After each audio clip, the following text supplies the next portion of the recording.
কেন আপনার পাসপোর্ট লাগে, কেন বাঘের পাসপোর্ট লাগলো না বাংলাদেশে আইসা একটা বাংলাদেশি হরিণ শিকার করতে, এবং সে বাংলাদেশের নদী সীমা জলসীমা লঙ্ঘন করছে, সে বাংলাদেশের স্থলসীমা লঙ্ঘন করেছে, জলসীমা লঙ্ঘন করেছে, আমার দেশের ন্যাশনাল প্রপার্টি সে হত্যা করেছে, সে কতগুলো অপরাধ করছে চিন্তা করে দেখেন। তারপরও বিডিআর বিএসএফ তাকে একটা গুলি করলো না, তার বিরুদ্ধে একটা মামলা হইলো না, তার বিরুদ্ধে কোনো চার্জশিট নাই, কোনো পুলিশ টহল নাই, কিছুই নাই। ওয়াই? এখন আপনারা নাগরিক না হইলে আপনার স্ট্যাটাস কিসের মতো বলেন তো? এখন ওই সাইবেরিয়ার পাখির মতো। ভালোভাবে বললাম, নিচেরটা বললাম না।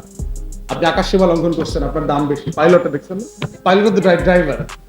তো দেখবেন যে গাড়ির ড্রাইভার যেভাবে স্ট্যাটাস দিয়ে কথা বলে না যে আমি গাড়ি চালাই, পাইলট। সেই জায়গাতে হচ্ছে আমার সংকট হচ্ছে আপনারা নাগরিক না, আমরা নাগরিক না। কিভাবে নাগরিক হন দেখেন। আমরা তখন ইংল্যান্ডে পড়তে গেছি মাত্র 2001-এ। ট্রান্সপোর্ট সেক্রেটারি 9/11 হয়ে গেছে মাত্র।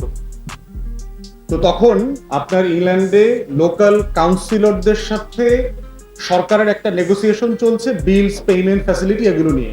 সরকার রাজি হচ্ছে না। এই ধরনের কিছু নেগোসিয়েশনের মাঝখানে 9/11 হয়ে গেছে। যিনি যোগাযোগ মন্ত্রী ছিলেন, তার যিনি পিএস ছিলেন, এক ভদ্রমহিলা, তিনি যোগাযোগ মন্ত্রীকে ওই 11ই সেপ্টেম্বরের সময়, সেপ্টেম্বরের 11 তারিখে একটা ইমেল করতেছে, বলতেছে যে 9/11 is a good day to bury the bad news. মানে এই বিষয়টা ডিল করে ফেলা, ভুলাইয়া দেওয়ার একটা ভালো দিন। কারণ সবাই কি নিয়ে আসতো? 9/11 নিয়ে আসতো। মাসের পর মাস টিভির কাভারেজ, এটা সেটা, ন্যাশনাল সিকিউরিটি থ্রেট চলছে। ইমেলটা ডাউনিং স্ট্রিট থেকে হ্যাক হয়ে গেছে।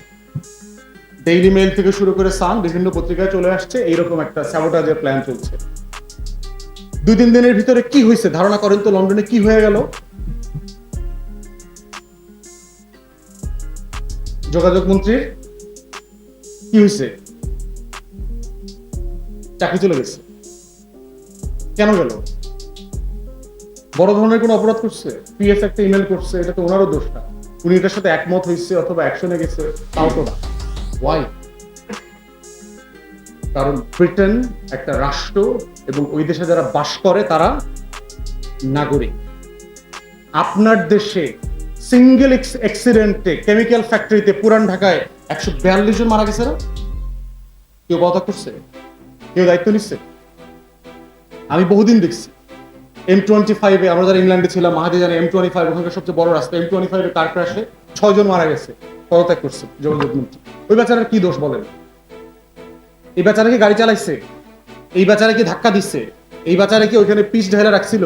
ওয়াশার ডেসারে নিয়ে লাইন কাটটা কুটটা একেবারে খাত টাত বানায় রাখছে, এরকম কিছু হয়েছে? কিছুই হয়নি।